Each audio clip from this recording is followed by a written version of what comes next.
All right, hi everybody. Welcome back to another episode of D-Pod. It's been a few months, and the last time I was on here interviewing couples, I was supposed to be moving to North Carolina, but surprise, surprise, I'm not in North Carolina. I'm actually still in Chicago. Yeah, so stuff happened, and I'm here. And I'm here with Fred and Deborah. Yeah, Fred and Deborah. Hello, hello. Let's go. Hello, everybody. It's their first time on D-Pod, and they will be the next couple that I'm interviewing on here. So, I mean, obviously a lot's happened since the last episode, and, you know, we were supposed to be going to NC to lead the church there.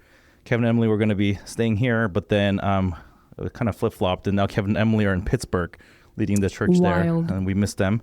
But we're here, and that means that we can continue to interview the Chicago couples. All right, so Fred and Deborah, how are you guys feeling right now?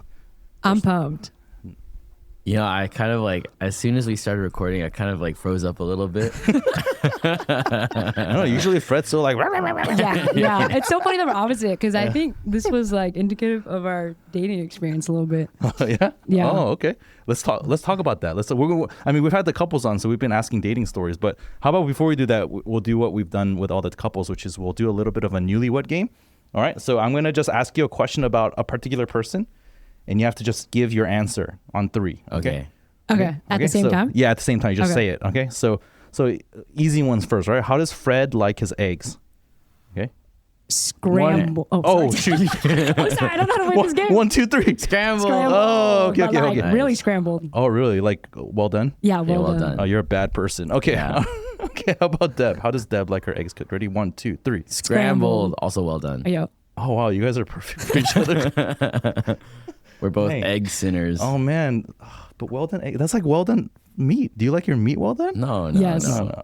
You do? Yeah, I do. You do? Yeah. Oh, so that's what you like barbecue. You don't like steak as much then? No, I don't like no blood, please. Don't worry, guys. I interesting. only eat my steak medium rare. Okay. All right. Okay, next. All right. What is Fred's coffee or tea order?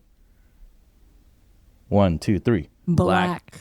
Oh, just whatever it is. It's just black. Yeah. Okay. All right. What about Deb's? Ready? 1, 2, 3. Green tea. Matcha latte. Some form of green tea. Okay, something green. Okay, something green. All right. I don't drink I'll coffee, so. I'll give you that. I'll give you Yeah. that. All right. Okay. Nice. All right. What is the weirdest thing that Fred does when they think no one's watching? Oh my gosh. The weirdest thing. That Fred does when they think no one's watching. When he thinks no one's watching. You ready?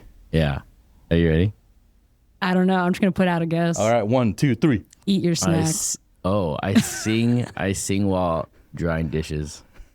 Really? I've never heard you sing. Yeah, I feel because you're not watching. Oh, it has to be when even Deb's not Yeah, watching. even Wow. Deborah's not watching. Oh, Okay. well, he only sings when he's alone. Dang. Wow. You should put a recorder next to I know. I really should. Because I feel like I'll be working at my desk and he'll come and steal my snacks thinking that I'm not Oh, I looking, see. but I'm looking. Have you stolen the other guys' snacks here? The other guys don't have good snacks. Oh, I see. Yeah. Okay. They only eat weird things like the dried mushrooms. Oh. Don't like that stuff. Fred doesn't like mushrooms Don't though. like that. Oh, I see. Okay. Okay, so you only steal good snacks. All right. Yeah. Okay, what is the weirdest thing that Deb does when she thinks no one's watching? By the way, if you guys hear This like could be easy. yelling outside right now in the NPR, it's because we're at E-Loft, we're at Evanston Loft, and we're in my office, my new office that I stole from Kevin. And Nice. but people are like animatedly talking outside. I don't know why. All right, ready? 1, 2, 3. Dance. Watches videos about health food. I see. I guess I dance publicly. Yeah, too, so that's Deborah not- just dances all the Yeah, time, that- so that's nothing to that's do not with like. That's true. Okay, yeah. Fred's is more accurate, probably. All right, solid. All right, okay. This one is okay. What was Fred wearing on your first date? Oh man, I know the style. I can't remember the color. You just gotta I say just gotta what you go, think. yeah. You gotta say what you think it is. Ready? Yeah. Yeah. 1, 2, 3. Your red button. That's exactly what Yeah. I was wearing. Oh, okay. I remembered. Okay. I remember that impression was All memorable. right. Well, what was Deb wearing on your first date? All right, I'm ready. Oh, dang. Ready? Shoot. 1, 2, I can't 3. remember what I was wearing. It was a orange. Burnt orange shirt. Yeah, like long sleeves. Burnt orange long sleeves. Oh, well, you just can't get away from the burnt orange. huh? No, I wore a lot of burnt orange back in the day. Wow. Is that because of UT? that, but also burnt orange just looks good on me. Oh, So okay. it worked out. That's good. I do remember meeting her and thinking, wow, she really likes UT Austin. She's wearing it. Wow. Wow. I was really impressed. I was thankful though. I almost wore like a t-shirt and leggings, but then one of my friends stopped me and said, "You can't wear that on a first date." And Oh, what a good friend. she was a Good really friend. good friend. That's solid. So how did you first meet? So our first impression is Deborah had a really bad impression of me because we met at Ben and Christine's wedding in Austin. Oh. And so When was that again? Like December 2022 maybe? Yeah, Oh, 22. okay. Yeah. Okay. Yeah, and then we were, you know how like in weddings at the end you take photos together and then you line up, you create lines behind the bride and the groom. Yeah. So we were walking in from opposite sides of the same aisle. So then we would have ended up standing next to each other. So we walk in and then Deborah sees me and she just stops, like she freezes and she looks at me. And then I said, "Don't be weird, just stand next to me." And then Deborah Oh my immediately gosh. switched places with her friend. So I stood next to her friend. Okay, So- okay. I admit, I know I was being a little bit weird because I was walking into this aisle and I see Fred, who I had just met like the day before. And then we had some context because we were both working on Ben and Christine's wedding video. He was doing the NU side, I was doing the Austin side at that time, and then collecting videos and stuff. And then the day before we had said, "Oh, hey, you're the guy that did the video. You're the girl that did it." Yeah, we just said hi. That's it. Yeah. And so then I'm walking into this row and I'm like, I don't want to stand next to this dude that I don't know. Because I'm someone that's like, if I'm standing next to a stranger, I need to like say hi and Yeah, talk to yeah, them. yeah, Like, yeah, I yeah. don't feel like doing that But right the now. whole line So then I behind freeze. was behind her. She just stopped everyone. Yeah, the there's a lot whole of other people photo behind could her. not go Oh. on. So And That's then funny. He's Okay. just like, "Hey, don't be weird. Stand next to me." And I'm like, "Who being is weird. this dude to say that? Like, he doesn't even know who I she am." was being weird. So then I'm like pushing my friend behind me to stand next to him, and then I Yeah. go somewhere else because I'm like, I'm not staying next to this dude anymore. So if you find the photo in Ben, so shout out Oh, Ben wow. Sitzer. Dang, yeah, we need to find this photo. Yeah, See, we could have been staying next to each other. exists. Yeah. Yeah, it Yeah. exists. It's Yeah. me, and then it's her friend, and then it's Deborah. Oh, We could have wow. stood next to each other, but we didn't. Yeah, but maybe it was better that way. Maybe Yeah. it was just meant to be. It's a Yeah. better story, right? Yeah. Yeah. Like they overcame the odds. Yeah, even though it was a bad first impression. Yeah, but if you're hearing this and you're a young man, first impressions are very important. Don't be like me. So have you guys talked about it since, and you have agreed on like who's more at fault there? I mean, not that the at fault thing is all that helpful, but it's kind of fun. Oh my gosh, yeah. When we tell people this story, like a lot of sisters will be like, "I can't believe he said that." Like I would have felt the same way. yeah. But then a lot of guys will side with Yeah. him and be Oh, like, yeah. "Yeah, she was being weird. Like, Yeah. she should." It's weird. Just like from an efficiency perspective, you're trying to move Like, along. dude, come on, it's not about you. Yeah, like nobody's gonna look at this picture and be like, "Oh my gosh, I Fred and know. Deborah were Okay, sitting." I admit I was being weird, but then he didn't need to say that. But that's just Yeah. I was hungry. Very how Yeah, Fred it's is. very hungry. Like, can we get along with Yeah, this so I let's can eat my go. food? Yeah, reception dinner was barbecue, so I was. Oh, dang. Yeah. So basically, I mean, what we see here is just wisdom for life, right? Because it's like it's not like one person is right or wrong.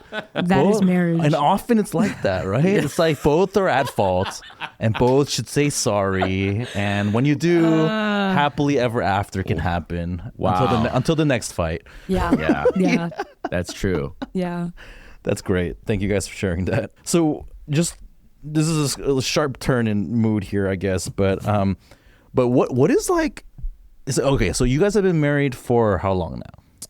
2 We years. just passed 2 years. Dang. Yeah. Okay, so still Okay. newlyweds. Yep. Still in that honeymoon phase, you think? Yeah. Yeah. Yeah. Nice. I think so. We also Yeah. don't have kids, so then Yeah. it helps. Yeah. Yeah. So what's been? I don't know. What's been like the learning for you? I guess like in the past 2 years of marriage, or either that, or like another way to put it is what's something you wish you knew going into it? Like because we have a lot of younger people who listen to this podcast, students and people who probably want to get married in the future. Yeah. They should It's get good. married. Wisdom is good. Wisdom is good. So, Wisdom's always good. Are you ready? I'm actually ready. yeah, I'm just- ready too, but you Just can go for it. Yeah. Okay, Yeah. I'll go first. No, ladies first. Ladies first. Okay, so I think one thing I've learned is to learn how to express what you want and how you're feeling. into words and like be faster about it. Because I think in our relationship, Fred's really good at like just knowing what he's feeling and then like expressing that, like, oh, I'm mad because of this, I'm sad because of this. But even during dating, we got into a lot of fights because he'd be like, what do you want to do? Or like, what do you want? And I'm like, I don't know. Like, I just don't know myself because I'm always so used to like people pleasing. So I didn't know what I wanted. But That's Fred's like, no, I want to know what you want. And I'm like, I don't know.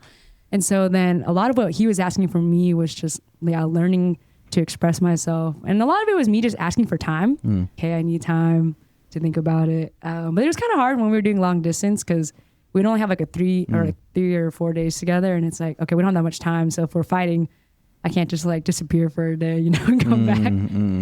But then, when we were married, I remember when we, first got married, I would be like, hey, I need time. And it was so funny because he'd be like, I'll give you 1 minute. And I'm like, 1 minute? How am I supposed to think about anything in 1 minute? So, okay, he needed to learn how to budge too and like give me more time. No, she would ask for like 2 hours. Hey, 2 hours is not that long. It's not that long. I don't think it's that long.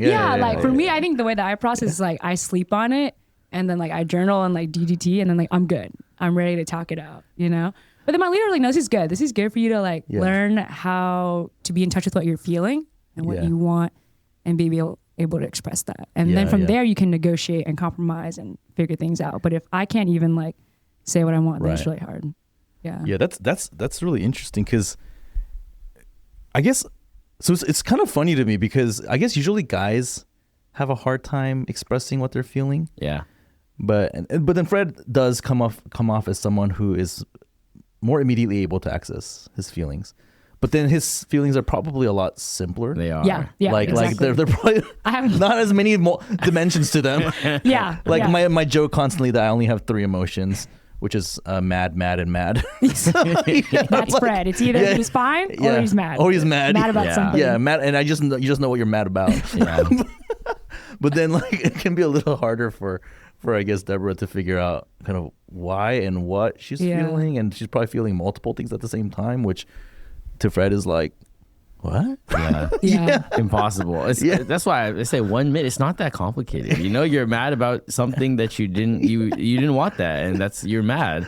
But it's much more complicated than that. It is much more complicated than that. That's so funny. All right, Fred. What about you? Is it related to that? What you've learned, or is it something different? It's different. It's different. Although, no, it is different. So the thing that I learned is that the words that I say really matter, and the things that I do have an effect on our relationship, which sounds kind of obvious, but I think when it's just guys, like especially living with a bunch of single guys, you say something and then I don't know, guys are really straightforward. So they're like, I was hurt by what you said. That was kind of messed up. And you say, yeah, that was messed up. I'm sorry, man. And then the other guy's like, yeah, I forgive you. And I say, are we good? You say, yeah, we're good. And that's it. We're done. That's it. That sounds about right. Yeah. But in a marriage context, in a marriage context, I think I've learned that the words that I say have a lot more impact, and they last a lot longer. So jokes that I say that I think are like funny but are really belittling, they have a big impact for a long time. And even if it's a small impact, these things, they add up over time, and they lead to a lot of relational coldness that's not simply like, ultimately, like Deborah can forgive me and she'll be like, yeah, like I forgive you. But then the reality is that the relationship takes time to warm back up. That was something that I didn't appreciate how not difficult, but how much time that would take, and that was just something that I had to consider. So I think one thing that I've personally grown in a lot in our marriage is like my speech, which all of my old leaders who probably aren't watching this, but if they are listening to this, they're probably, oh, praise God. Oh man.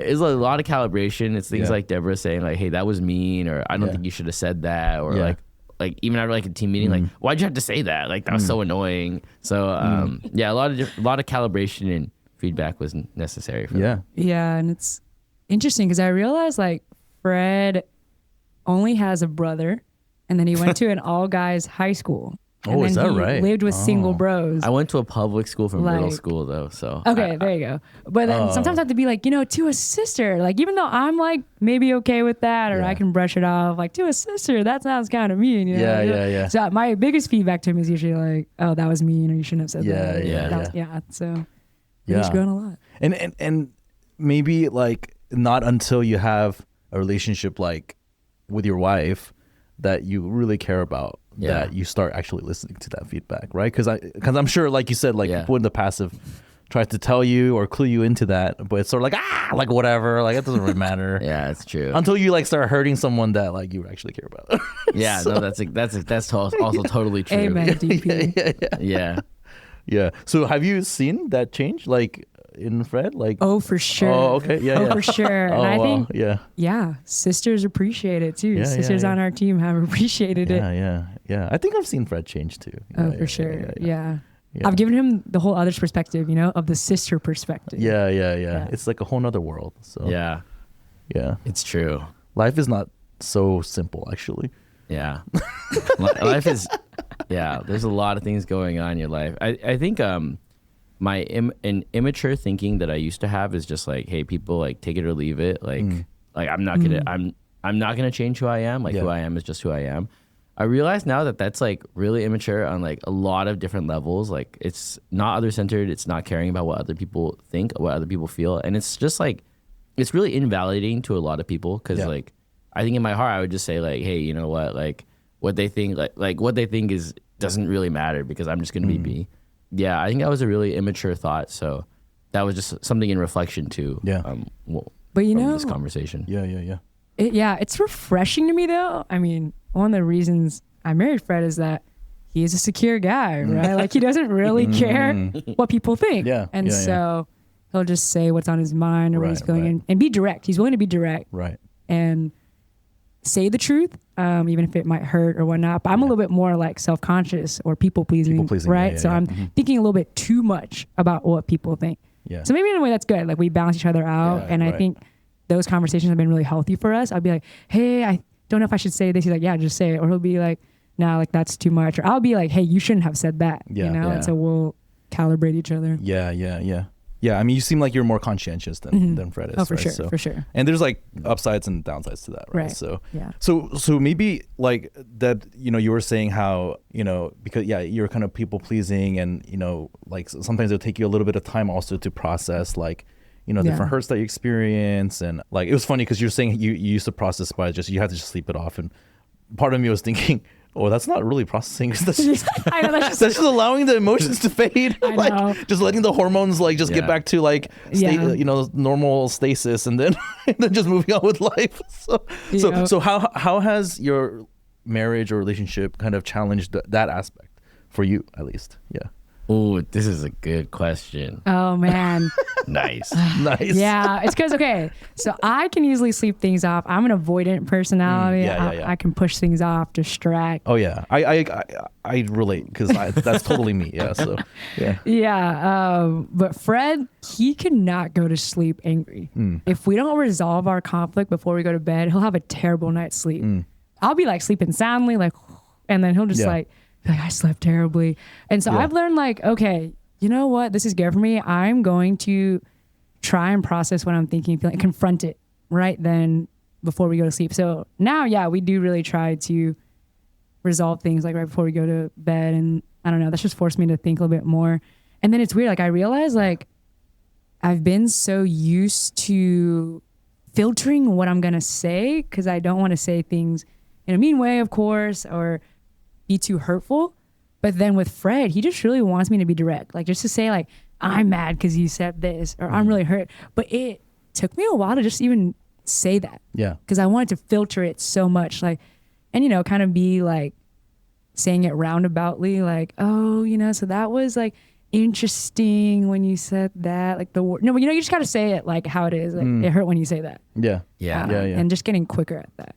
Yeah, and it's kind of deep because she would try to do this roundabout thing, but like I could tell, like we could all tell what she's mad about. Yeah. Like you're unhappy because I said this, and then she's like, I didn't really feel upset when you said that, but I felt instead a little like maybe a little bit like Or I'll try to like deny it, it be like, no, off. I wasn't that upset, just slightly Yeah. bothered. But no, like I'm upset. Yeah, Like yeah. you just gotta say. Yeah, and clearly she's like upset at me because she's not talking to me and Right, she's like right, sitting right. in the corner. So I'm just like, hey, can you just like She's just sitting in tell the me- corner. tell me what?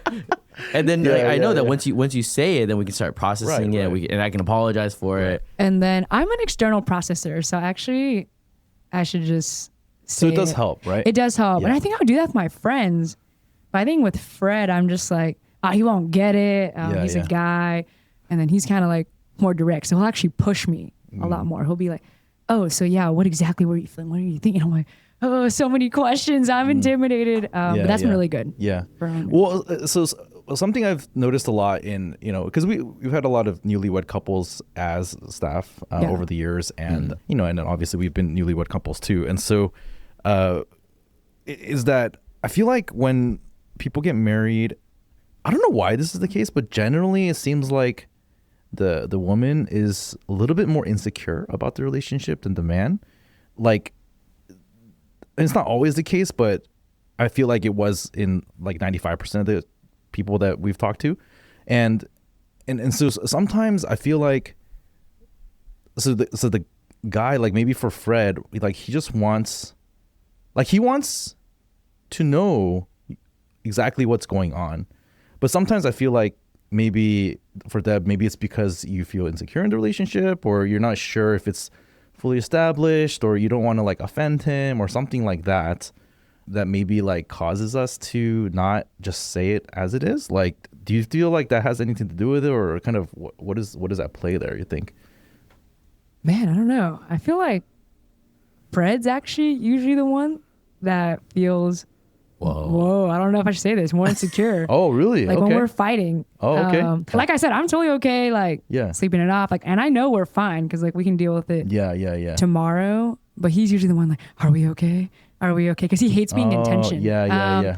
I think it's just, I'm conflict avoidant. I don't really want to so go through that interesting. hard work. Okay. I'm a slacker at heart, so I don't really want to go through that hard work of talking. Like even with my roommates, when I was living with like a bunch of single sisters, I hated conflict. I would avoid it. But my leader would be like, it's been like a month. Are you going to talk to them? No, I don't want to. Because I know it's going to be a lot of back and forth. Like I wish it would just be easy. Like I say I'm hurt. They say I'm sorry. Great. But no, there's like two sides to everything, like we were saying, right? So then the other person's going to explain why they said that or why they did that. And it's going to be back and forth until you kind of reach a mutual, like, okay, I see where you're coming from. I see where you're coming from. And let's forgive each other. And I'm too lazy to do that back and forth. Oh, that's honest. interesting. Okay. Yeah. So the dynamic is maybe not so much insecurity versus like the emotional effort that's required I'm emotionally lazy. to resolve it. Yeah. And maybe like differing levels of like what you're okay with. Yeah, like leaving it off at. I wish he would just leave me alone. But he keeps like wanting to resolve it. He's someone that's like, I want to resolve this right now. Yeah, that's good. Yeah. You agree? Yeah. With what you said? I agree. Wow. I will say, just in terms of the independence thing, so I actually think I'm like pretty independent, but Deborah's like really independent. So then I think she's a bit of an outlier as far as women go. Sorry, Deborah. No, I've been experiencing this where like I feel like sisters will share about their insecurity, or they tend to be more clingy. Yeah. Like, I want to be with my husband all the time. I want my husband. Yeah. But I'm someone like, go hang out with the guys. I'm gonna go hang out with the girls. I'm good. Okay. And he's the one that's like, we need to spend time together. And I'm like, Yeah. Really? I don't know. So it's funny because when sisters it'll talk be to like, me, we'll have missed like 2 family nights, and and I'll be like, hey, do you think we should spend some time together? And she'll be like, what?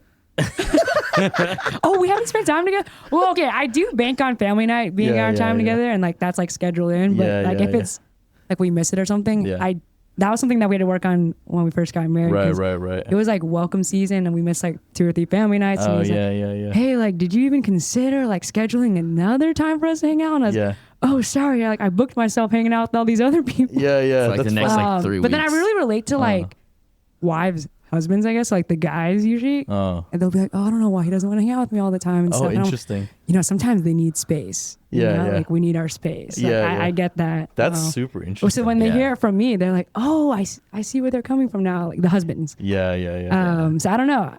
Maybe in our relationship, I tend to be more like the guy, and Fred's like, not that like that means anything. Are you calling me girly? No, I'm not. Fred is, but like Fred is by no means like a girly No. person. It checks out. It checks out. Actually, that makes a lot of sense to me. So Really? yeah, no, because and I think it has to also maybe do with your guys' emotional dynamics. Because I feel like the fact that Fred is readily able to access his emotions and he's willing to talk about. Yeah. So I feel like that correlates with also kind of more of a sensitivity toward The relationship. Yeah. But that's not always the case. It's kind of hard to generalize because in me and Kata, actually, I'm the one that's doing most of the pursuing. I'm also the one that's like, although like I think I'm way more like when early on I was way more secure in our relationship too.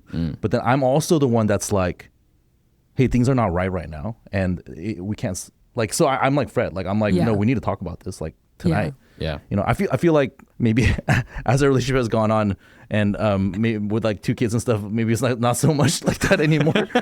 Which I feel like we should come back. I should bring a little bit of that back. But I was thinking about that verse in Ephesians where it says, "Do not let the sun go down on your anger." Yeah. Right. Yeah. And I think there's something right about that. There's something right about like it's really sad if both parties are okay. Like, it's okay. Yeah. Like, I don't need to talk about it. We don't need to resolve this. Like, this is just how it is, you know, versus, no, let's aim for higher, you know, let's aim for higher in our relationship. Yeah. And at least one party is like, come on, you know, and then if the other party can kind of submit to that, then it's like, then you have a chance to actually keep trying to build something that's, you know, like not having a higher vision for what the relationship can be. No, So, yeah. I'm really thankful Fred is like that. And it's taught me to grow a lot in this area. I can't avoid conflict, you know, like that's how you grow relationships. Right. And I'm glad I'm working it in this arena. So Yeah. that in other relationships, it's not as bad. Yeah, for sure. Because it's a relationship of a lot of trust but then, you know, he just has to kind of learn to do it in a softer way, you know, so that he's not just mouthing off. And For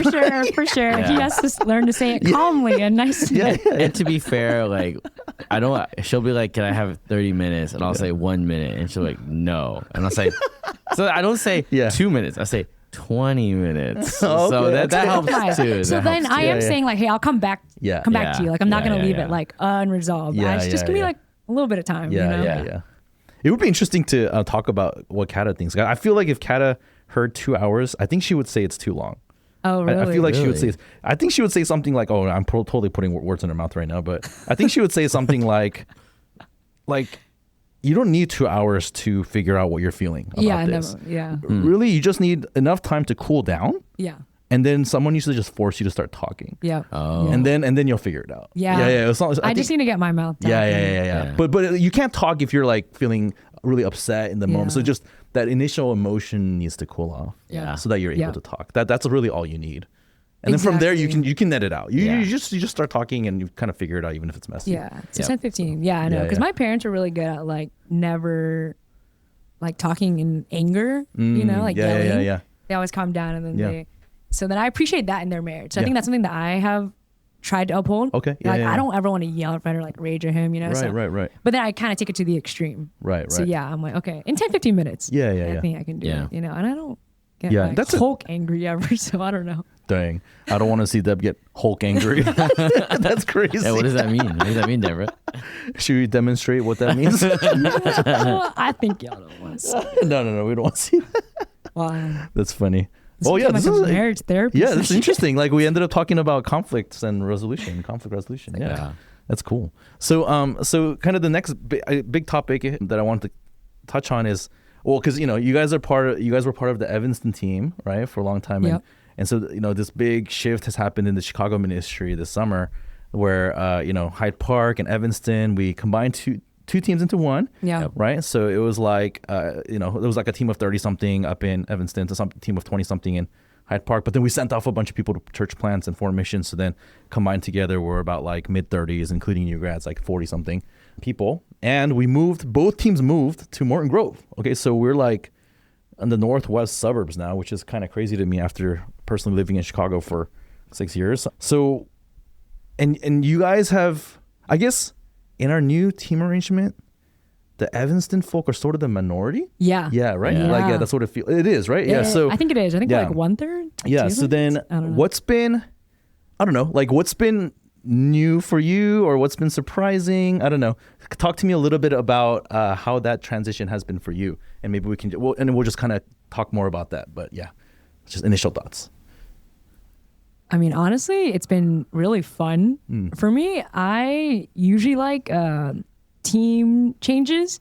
So I was really excited about this change. And Just new relationships. That you can get to know. It's been fun. Or I think especially because my environment, I'm kind of used to now, like Chicago, the area, Evanston. And so then just meeting new people, changing up the team.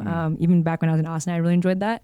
But I will say there were things that felt kind of weird initially. Like I think being at Elof, our current space, and then looking around and seeing different people, even though it's the same building, was really weird. It's like, oh, I've been in this building the past like 2 years, but then now I'm seeing different people. This is so weird. And then now my desk moved to the other side. We like swapped the telecommuting, the guys and gals' offices. Yeah. So it's like the same, but not. You walk by Kevin's office and I'm sitting here instead. Yeah, the first few times I was like, whoa, this is so weird. The same but different. That was kind of interesting. That is a little weird. Yeah. I'm sure it was like that for NU students who were gone and then they came back and they're like, whoa. Yeah, they were really what happened shocked. Here? Yep. And they're like, I don't know anybody anymore. Yeah. Yeah, I think for me, similarly, similar but different from what Deborah said. I think I was really surprised at how quickly the relational warmth was built between I guess us, between the two old teams, the one new team.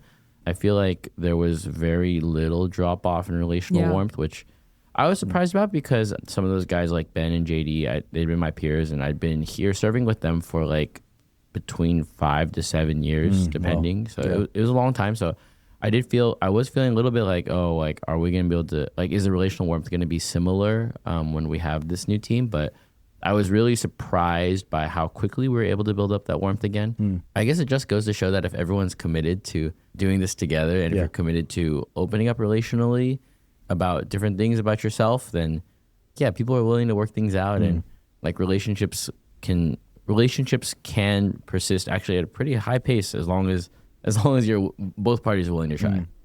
Yeah, it's kind of interesting because in the professional world, there's like M&As that happen, like mergers and acquisitions that happen, and there are like a lot of horror stories with that, right? Like 2 different teams merging, and like one of them gets like sidelined and gets like thrown out, or people get fired or whatever, and then cultures.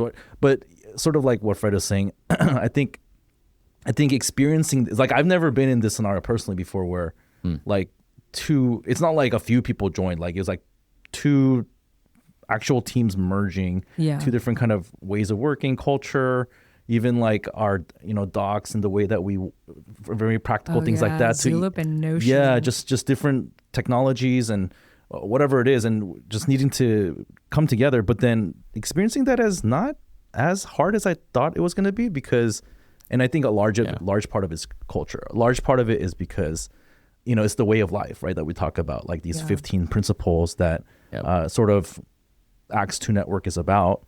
Like all of our staff buy into that. Like we're like, hey, we've signed off on that.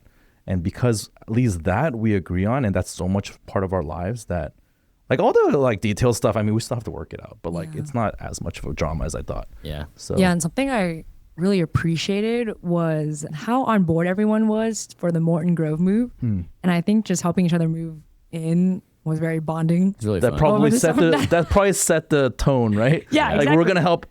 How many moves? I don't know how many moves. It was like a lot 12, of moves. It was like 12, 15 moves. It was a lot of moves. And then just seeing that chain of everybody lining up to move one box from one end to the other. It's a very bonding experience. Yeah. And just knowing that we're all going to move into this one apartment building, it also helps unify. And I think just like having the same vision that we're all going to try to reach Chicago together and now do it as one team. And now we're all just Chicago team. Right. We're not like NU Chicago. Yeah. Get rid of the campus names. Yep. We're just trying to tackle this entire Chicagoland and see what we can do here. Yeah. And I think I've really noticed, because I think at first when we were talking about this, the merger, it felt a little bit like, oh, we're going to move out of Evanston and move out of Hyde Park and into Morton Grove. What's Morton Grove? Yeah.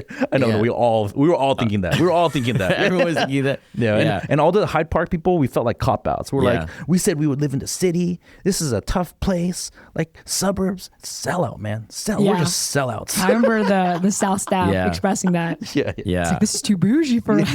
Yeah. But then, everyone like sort of processes like that feeling of like, and then it's like, okay, let's move on. And the truth is that we do still have a city to save. Yeah. And I think that buy-in I think people took time to process it, but by the time we moved, people had buy-in, and I think that felt like that almost made like going from moving everyone in summer, which was many weeks of like hard work, I guess, to welcome season, which is many weeks of hard work. It made that transition feel very actually seamless. Like in my experience, it was like, hey, we're helping each other and we're all going to pitch in wherever we can. Yeah. And then it felt like, okay, it's your turn to move. All right, like we'll help you move. And it went right into, hey, it's your, like, you know, it's this campus's welcome week. Like we're all going to be there together. Yeah. And I think that felt really encouraging and strengthening. Yeah. Yeah. Cause you know, it's I feel like what we're attempting is unique, even in our network, even it's unique. Yeah. There's not that many churches that are attempting to take on a whole city. I think we're active, like at our fall retreat, I think we have 11 campuses represented. That's in our fall retreat next week. That's crazy. And so I don't know. It's like, I feel very thankful that we can have a place like Morton Grove. Like it's like not optimized for our campuses, but it's optimized for the staff to have a place to come back to and say, hey, this is home base. Yeah. But man, we're like going out to the city like multiple times a week, you know, like, and so it's not like we're ignoring the city. Yeah. So, so I've been thankful for that. Hey, so something I wanted to ask about is this, you know, so I was just at a lunch with some people over at Harvest like this past week, and I was just talking with someone at my table, and I was telling them about how we just made this move recently, and you know, like, and of course when people hear like, wait, all 33 of your volunteer staff, you guys live in Morton Grove together? I'm like, yeah, it's crazy, and like, and then let me one up you. In fact, we live in the same apartment building.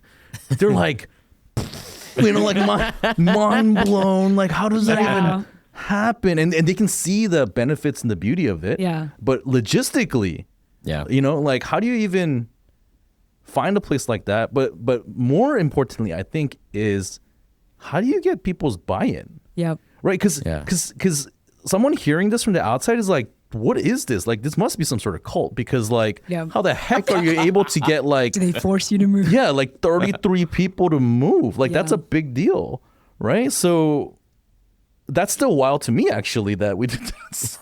No, totally. Like, so can you just, I mean, I know you can't speak for others, but like, can you guys maybe talk to me about like your thought process? Like when we're trying to make a decision like that, like what do you go through to like buy into that, or what's your thought process? Yeah.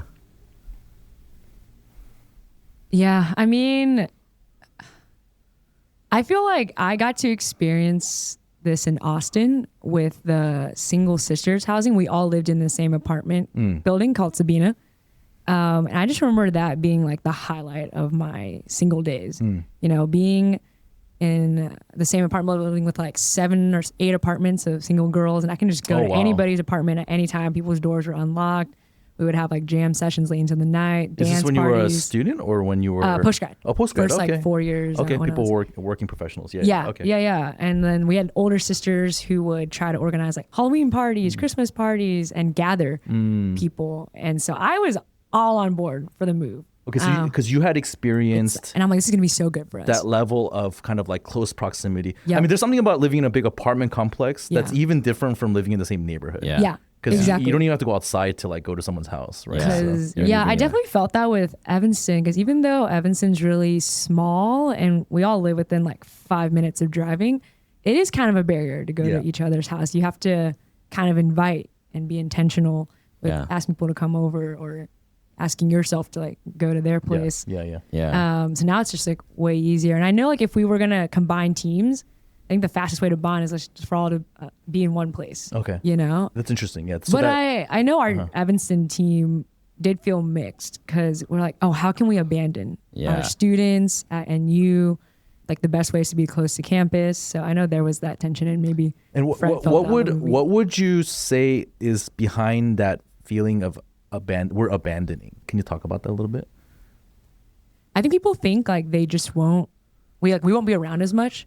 They won't see us as much. But I mean, we were trying to say like, oh no, we'll still be here a lot. And honestly, we still have our building, so we'll work here. But like we'll still do ministry. Yeah. Yeah, because I felt like you Chicago students would feel that. Because, because we really like, we used to have 3 townhomes in Hyde Park.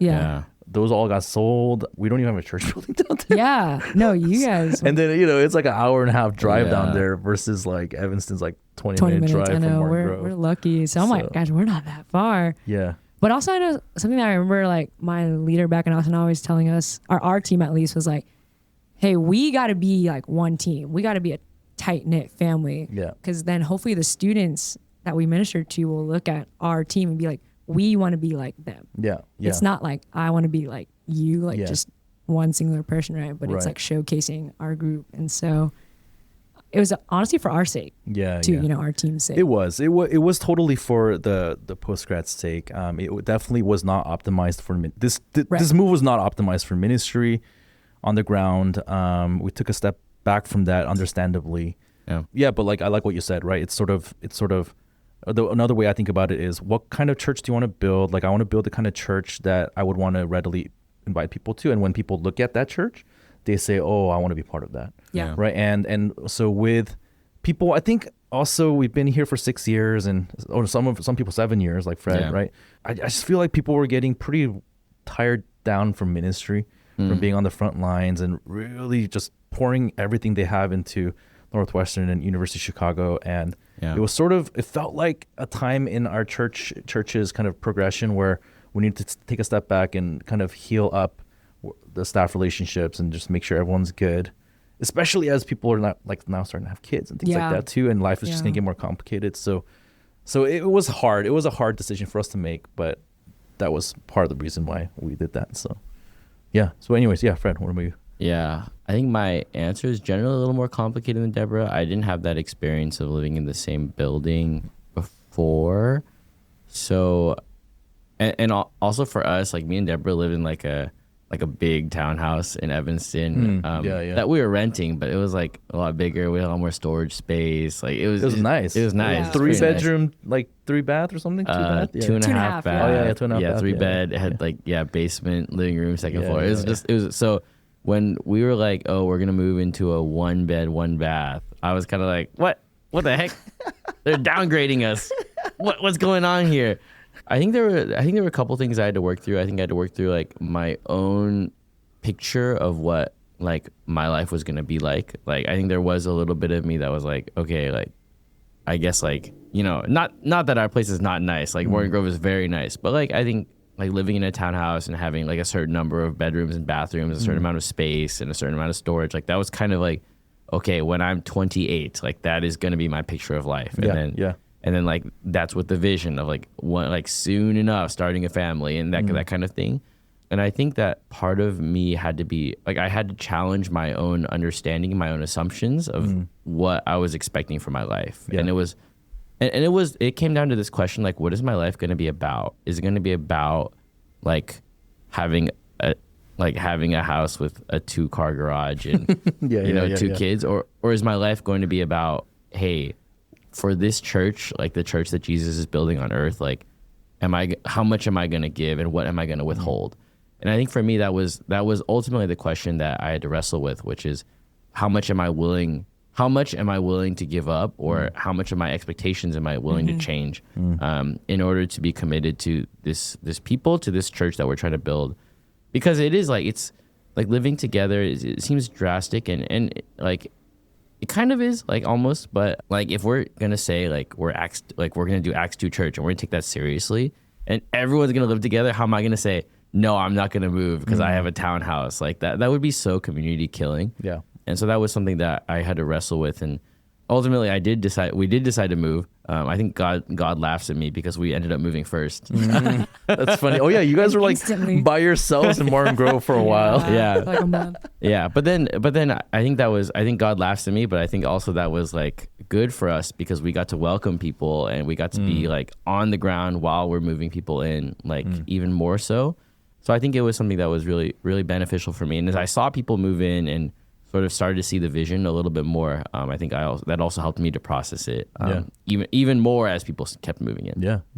Thanks for sharing that, man. Yeah. I mean, I share similar sentiments with you because our housing setup in Hyde Park was so nice. We had 3 consecutive townhomes right next to each other, 3-bedroom, 2.5 bath, like similar sizes to your guys's, and and we were thinking about, because like Emma and Lucas are growing older, so like eventually they're gonna need separate rooms. And I'm like, Yeah. 2-bedroom, like I don't even have an office, like although I get the e-loft office now, but so I'm not complaining. But like so I remember working through all that too, and kind of like, oh, do we want to do this? Like it's kind of inconvenient in some ways, but then the vision on the other side, of, hey, like, we don't know how long this period is, but some period where the new team configuration has a real chance to have this kind of Acts 2 quality around it. That's not just in name, it's not just in theory, but we actually are experiencing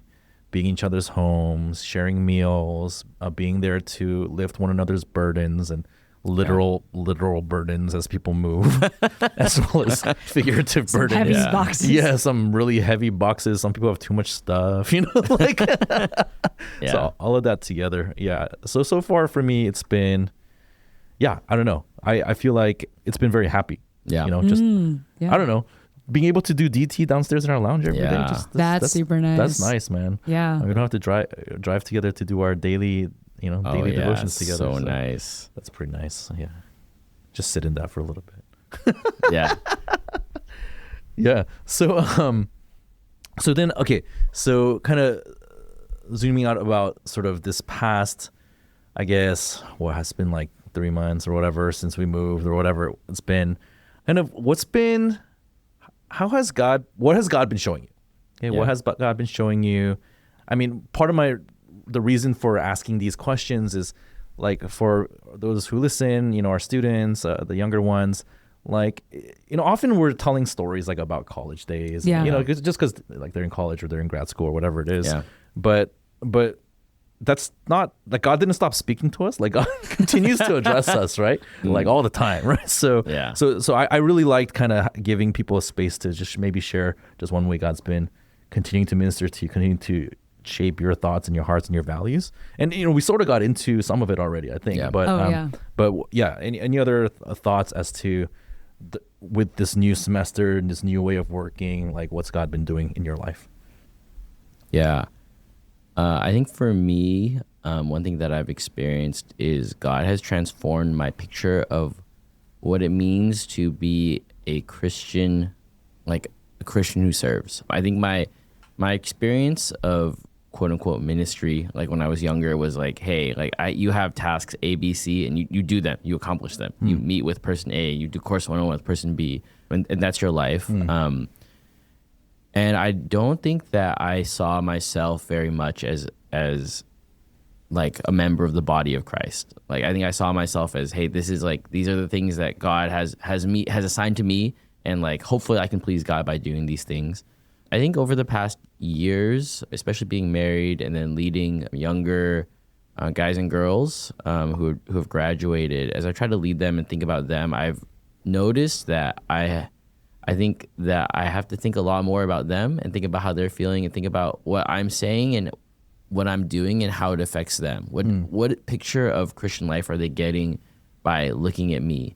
And I think as I've learned to think about that, I've been able to grow in my vision for other people. Like I used to never think about like what other people would do, or like I would just think about how I could do like more like quote unquote awesome things for God. But my picture of myself as a part of a body of Christ is a lot different now. I think I look at the people who are younger than me, and I look at the people who are like around me, my peers, and the one in the class of 2019, and I see them, and I think I see them with a lot more vision than I used to. And I also see like, hey, you know what? And this is part of it too. Like, hey, you know what? I couldn't have been that awesome by myself. Even if I try to do all these quote unquote awesome things for God, like how much would like I have been able to do? It's not very much. I think as we try to work together with people, I grew in vision for the younger ones. I grew in vision for my peers and my brothers in Christ, and I even grew a little bit of vision for myself and what our church can do.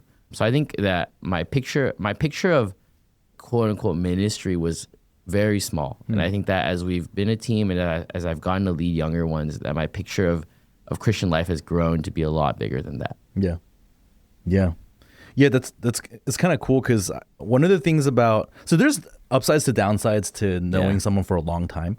So like some of our mid-level staff on our team, like the 2019, like I've known them since they're undergrad. Yeah. Right. So Yeah, then that's there's a part of me that only like remembers what they were like as an undergrad, and it always affects my view of them, and I'm always trying to obviously like get out of that. Right? And I'm sure it's the same way sometimes for me, because some of them have known me since I was like a single or whatever, right? Yeah. And so but then we're all like growing together, right? So one of the benefits sometimes I didn't know you guys too well, like until this past summer. Yeah. And so then I just come in and I get to experience you guys the way that you are now, right? Versus like I don't have any, let's just call it baggage, or like I don't have anything from the past that's like weighing down my view of you or whatever. And what I see is what I see in you guys is a couple that like really loves God and loves people and loves ministry and the mission that God has given to you, and I see you zealously pursuing it. And so I mean, all of us have issues that we need to grow in, and of course, but but it's just kind of interesting what you're sharing, because I think what I see actually is that you guys do have vision for people, and you want people to like reach higher and receive the call that God has for them. And so anyways, like I just want to encourage you that what I see is like, whoa, hey, here's like a couple that can minister to people, So thanks, Steve. Yeah. That's very encouraging. Yeah, just to encourage you guys a little bit. Yeah. But anyways, Deb, like, what about you? Yeah. No, I mean, along similar lines, but I guess going back to the topic of building a church and building a community, I mean, just even since moving to Evanston, Chicago area, I mean, one big thing is like God is a God of growth. Like I'm someone that really sought out comfort and would have been okay just staying where I'm at. I could have been in Austin my whole life, and that was my vision for myself, to buy a house next to my parents and just stay there and just grow at the pace that I was growing at. But man, coming here, I needed that like wake up call. I needed that push.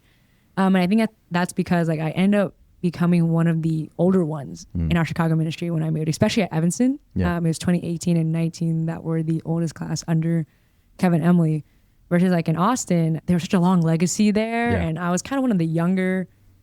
Actually, I was the youngest on our college team for like a couple years. And then maybe now we're middle, there. But you kind of just receive what's already been built for you.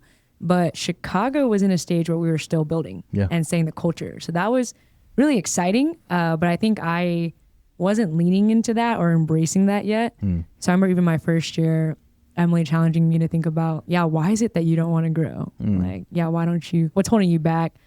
And a lot of it is like, my own comfort, my own laziness, maybe even fear of failure, not wanting to step into this leadership role in a way, or setting an example, and just wanting to, be selfish with my own time, energy, and not have to give. Because I think the older I got, I saw that, as a leader, you got to give a lot.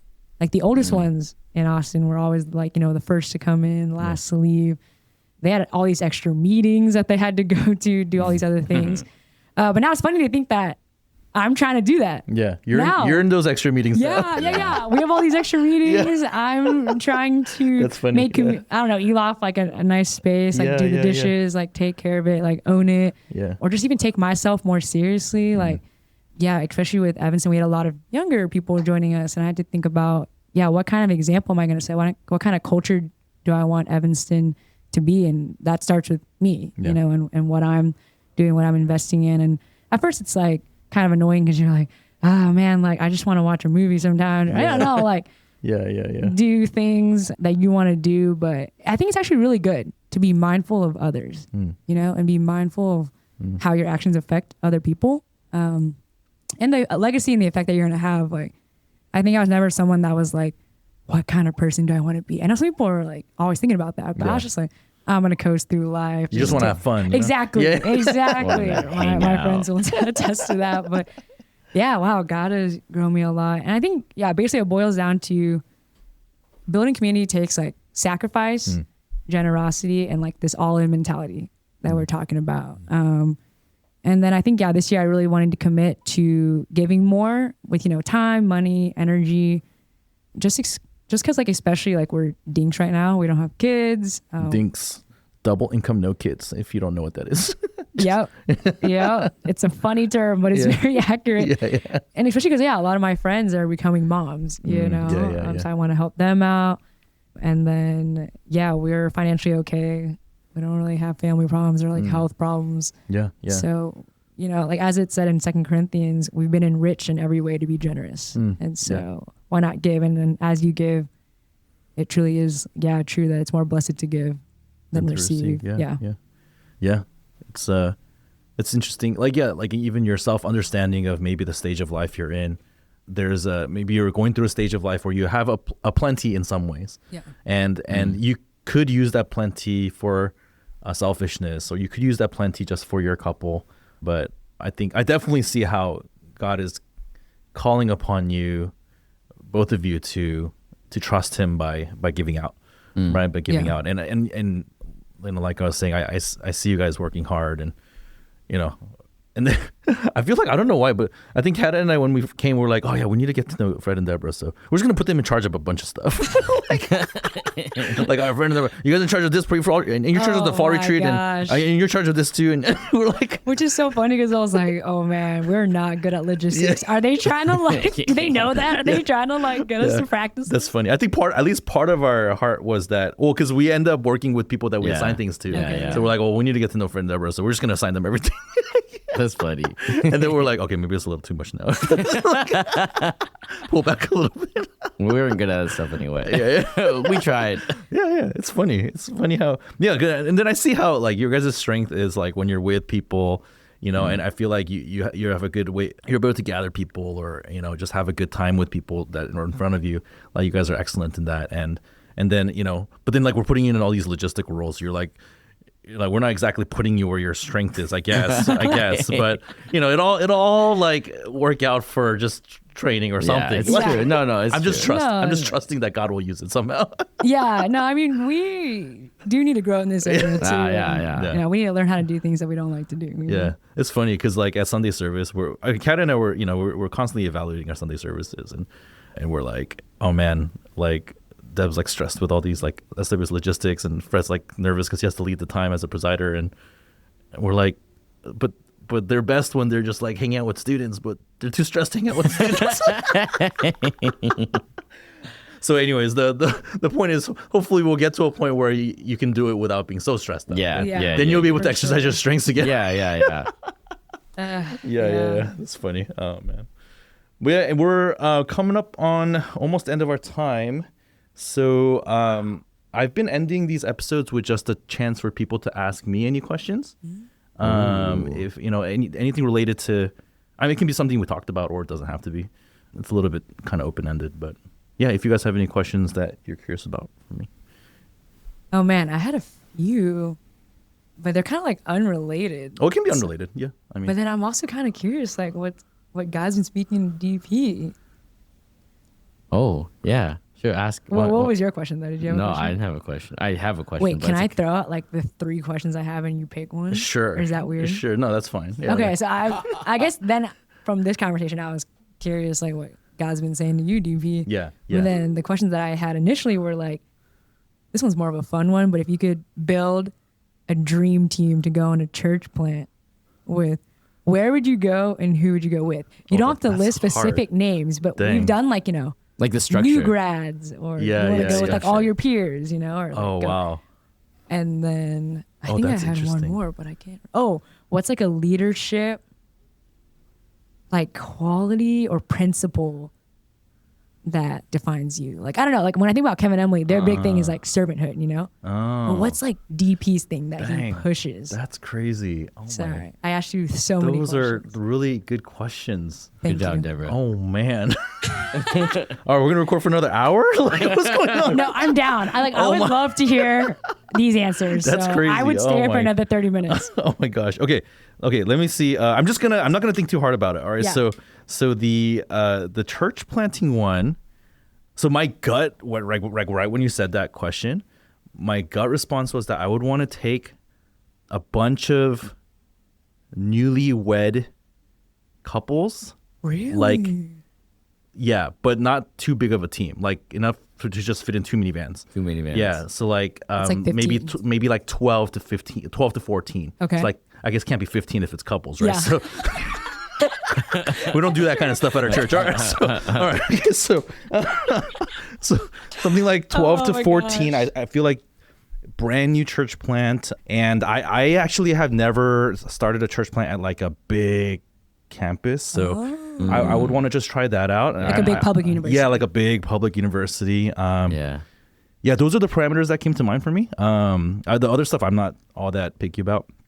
The reason for the newlyweds is because it's just purely practical. It's just, when people are single, they're just so like nervous about dating, and there's so much of their mental and emotional bandwidth is spent on that. Rightfully so, right? Because it's a big decision. Yeah, think about it. So I'm like, dude, like it's nice when they're newlywed and they're like beyond that. Yeah. And then Kata and I, actually one of our favorite things to do is to actually meet with couples. I've noticed that. Yeah. So we love just coaching couples, like helping them work through, especially the first few years of marriage as they're working out family dynamics. It's because we had a lot of help. We went through a lot of, not so much like conflict, but we had the various parent things that we went through or whatever, and because of that, I just feel like the marriage relationship is something very, very, very special that God has given to us, and it must be stewarded well. And so, and I think just like when you're raising kids, like the early years are important. Yeah. Like it's like in marriage too, like how you start that off is really important. So I would love to be on a team where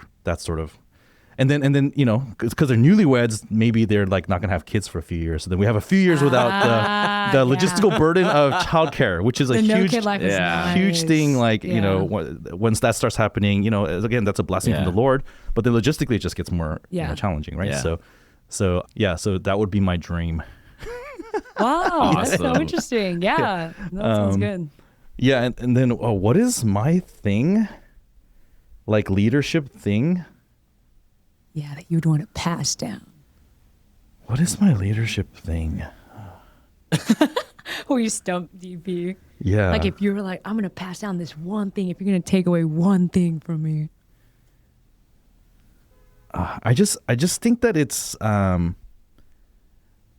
this I don't want this to sound like proud or something, but I think it's something like wisdom, or it's something like thoughtfulness. Discernment maybe. Yeah. So on the widget, so we do this, we talk about this thing a lot, the 6 working geniuses, and it's a really, really helpful like framework for how work gets done, as it's sort of a personality test, but helps you kind of, so there's 6 steps, right? So there's wonder, ideation, wonder, ideation, discernment, and then galvanizing, enablement, tenacity. So these are the 6 steps of any work project. So my strongest one is W. My strongest one is wonder. So which is why I'm always asking the question, why are we doing this? Because that's sort of what wonder does. Wonder like looks at what you're doing, or kind of identifies problems. Like, this isn't working. Is there a better way to do this? Like, so I feel like that's one of my strengths. That just comes naturally to me. And so then I feel like I'm always asking people, why are you doing that? Like some form of that question. Yeah. Like, why are you doing this? What's the purpose of this? Is there a better way we can do this? I often don't have the answer, because ideation, the next step, which is to come up with the answer for that, is a frustration for me. So I find that really, I just see a lot of problems and I don't know the answer to it. But what I do is I bring it up. So I love having lots of discussions about like why we do things. Right. And then I think it's something like thoughtfulness, or something like intentionality. Right? Because I just want, when people are doing things, I really, really don't like it when I ask them, why are you doing it? And their answer is something like, oh, I don't know, because that's just what we've done. Yeah. Like that's just a terrible answer. Like, because you should take ownership over anything that you do. So even if it's something that everyone's doing, you should know why you're doing it. Yep. And I really try to do that when I lead our team too. Like because a lot of things that we try at our church, sometimes it's from the network level. It's like, hey, network wide, we're going to try this. I never come to our team and say, hey guys, network wide, we're going to try this, and so we're just going to do it. Like I always try to come from the angle of like, hey guys, so I've been thinking about this, and this is a problem that we have, and this is the way that we're going to try it. By the way, we're all doing this. Like the network's going to do this, right? Yeah. So there's a little bit of a difference to that, right? So I think I want people to not make excuses. I want people to not blame things on process, or like, I don't know, this is just the way we do it. Like I want people to have intentionality around like why they do what they do. Yeah, have their own convictions. Yeah, and to own those decisions. Yeah, so I think that comes across to me right now as like one of my important values. No, I agree. I think I've seen that. You've experienced that? Experienced that just even in the past like 3 months. I think, if I had to, I mean, if I had to pinpoint it, it's like, you said it really well. Like, why are you doing that? Because people experience it as like a really challenging question, but I'm actually like kind of curious, like, what is the reason behind this? Because someone told me to. That's not a good reason. Yeah. And then I guess to end off, what has God been showing me? I think I've been learning. So we're always trying to trust, grow in our trust, right, towards God. And so the way that I think I've been needing to express that recently is by taking my hands off of a lot of the control of what's happening day to day in our ministry. I've never led my ministry in this way before, which is that basically I'm almost at nothing during the midweek. It's actually really unnerving, like for me, because like you guys are leading something somewhere, and like Genji and Tina are leading something somewhere, and like Jason and Jasmine are over here, and I'm like, what is happening right now? So I'm constantly asking people for updates because I'm like, dude, what's happening right now in our ministry? Right. And but I think I really felt the need to do this year because, like, when we were slated to go to NC, I realized that I had led. So I don't know what that was. I think my voice croaked. Like when we were slated to go to NC, I think I realized that if I had actually gone this summer, the regret that I would have had about how I had led thus far is that I basically dictated what we needed to do for strategy and tactics. And so then I didn't feel like the staff, the next level staff, which is like, your guys' kind of age, 2018, 19, I didn't feel like maybe they were at a place where they hadn't had enough practice like making those on the ground decisions themselves yet. And so I felt really bad. Like I was like, oh shoot, this is not good. And I don't think I could have done it any differently because of the way that our ministry panned out. Like, we were making this whole huge strategy shift. So like at that point in our ministry, we needed to like, I needed to control it basically because I was the one with the idea. But then this year, I made a commitment saying like, I'm not going to control what happens on the ground because I just need people to make lots of decisions and make lots of mistakes and to learn from those mistakes as well as successes. Yeah. And so I think what God's been showing me is that our younger staff have a lot in them that they've already received, and that I need to trust that. And I see that. Like I see how actually when you're sort of pushed out there and you have to make the decisions, people make decisions. Yeah. And then we talk about some of them that, maybe weren't as good of a decision, whatever. Like, I mean, that's always going to happen. Yeah. But like, yeah, I don't know. Like, yeah. And then for me, so then what our role has been is sort of how do we keep the entire team together? So kind of focusing on the staff dynamics. So again, so our role is sort of in the Morton Grove, this staff enclave that we've created. It's like, are people actually connecting? Are people actually able to feel strengthened by each other there and things like that? So we've really enjoyed it. I think Kat and I are saying that probably like when we look back, we'll probably say that this year was probably our favorite time. Wow. In Chicago. Wow. It's sort of shaping up to be that because I think we're just experiencing so many new things. So yeah. But anyways, that's I think all we have time for. Thanks guys for coming on to D-Pod. Yeah, this was a lot of fun. Nice. We will wrap it up here. I know. That was over hour. Oh, yes. Yeah. Wrong button. I'm really rusty. All right, thanks everybody for joining us for another episode of D-Pod. Like I always say, I'll try to get to more episodes. All right, bye-bye.